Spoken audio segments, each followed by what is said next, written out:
All right, everybody, welcome back for another deep dive with me. Today, we're going to kind of flip the script on how we think about success in business. Ooh, I like that, flip the script. Right. We're diving into the idea that to really make it, especially as an entrepreneur, you got to prioritize you. Like, put yourself first. Exactly. Sounds counterintuitive, doesn't it? Mm-hmm. Especially in the hustle hard culture. Yeah, you're supposed to grind, right? Yeah.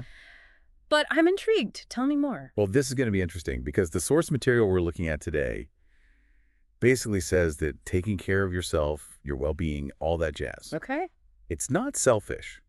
It's actually the secret sauce to being amazing for your clients and growing a business that doesn't burn you out. I am so here for this conversation. I see so many entrepreneurs struggling with burnout. Me too. Yeah. So let's unpack this. Why exactly is a happy entrepreneur a better entrepreneur? It's all about energy. When you're feeling good, energized, resilient, you bring a totally different vibe to your work. Okay. Imagine you're working with a client and you're exhausted, stressed, maybe even resentful. Oof. Been there. Right.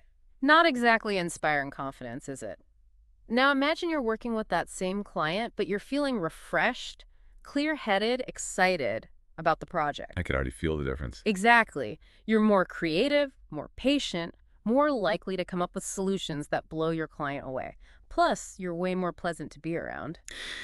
So basically, taking care of yourself is like investing in your client relationships. 100%. It's like they say you can't pour from an empty cup. Okay, I'm sold on the benefits, but how do we actually make this happen? Work-life balance feels like a myth, especially for entrepreneurs. Totally agree. Balance can feel like this impossible ideal. Yeah. I prefer to think of it as intentional integration. It's not about perfectly separating work and life, but about making conscious choices about how you spend your time and energy. Intentional integration, I like that. Right. So instead of aiming for this mythical 50-50 split, you ask yourself, okay, what absolutely has to happen for me to feel good? What are my non-negotiables? So things like exercise time with family, even just some quiet time to read. Exactly. Those are the things that fill your cup so you can pour into your business without burning out. This makes so much more sense than trying to achieve some perfect balance that probably doesn't even exist. Right. And here's the thing. When you start prioritizing those non-negotiables, you might find that your work actually improves.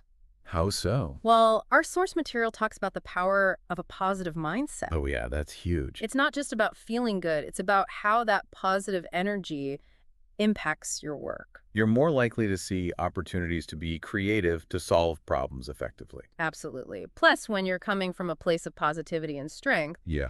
you're more likely to attract clients who are a good fit for you and your business. Makes sense. People can sense when you're authentic and passionate about what you do.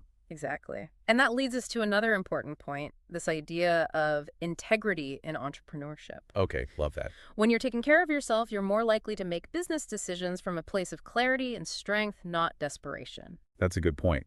If you're burnt out and just trying to stay afloat, you might be tempted to cut corners or compromise your values just to make ends meet. Exactly. But when you're feeling good and taking care of yourself, you have the mental space to say, does this opportunity align with my vision? Does it feel right? Is this something I can be proud of? So self-care isn't just about bubble baths and meditation. It's about building a business with integrity and authenticity. Couldn't have said it better myself. So for all of you listening, think about it. What's one small act of self-care you can commit to this week that will not only nourish you, but also help you show up as the amazing entrepreneur you are? It could be something as simple as taking a walk in nature or finally booking that massage you've been putting off. Or saying no to that extra project that's going to drain you. Whatever it is, remember, taking care of yourself is an investment in your business, not a distraction from it. Preach. And on that note, we'll wrap up this deep dive. I hope you leave here feeling inspired to prioritize your well-being and build a business that truly reflects your best self. See you next time. See you next time.